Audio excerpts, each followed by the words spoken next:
AJ ரெண்டுமே பெஸ்டா select பண்ணிருக்கோம் பாருங்க. நானும் பிரபலியும் ஷாப்பிங் போனா எது செலக்ட் பண்ணலாம்னு கன்ஃபியூஸ் ஆகுறப்ப சாய்ஸை சேல்ஸ்மேன் கிட்டே கொடுத்துருவீங்களோ? இல்ல, இங்கி பிங்கி பாங்கி பண்ணி செலக்ட் பண்ணுவோம். நீங்க செலக்ட் பண்றது சர்வன்ட் இல்ல, இந்த வீட்டு மருமகளை. இந்த வீட்டு மருமகளே அடுத்த மருமகளை செலக்ட் பண்ணட்டும்.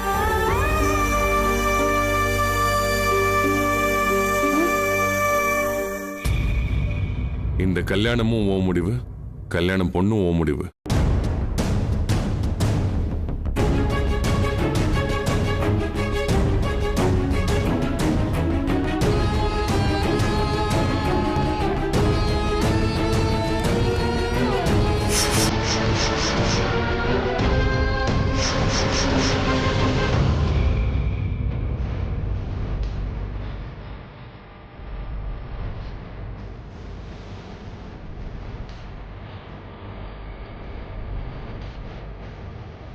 இந்த பொண்ணை தான் நான் கல்யாணம் பண்ணிக்க போறேன்.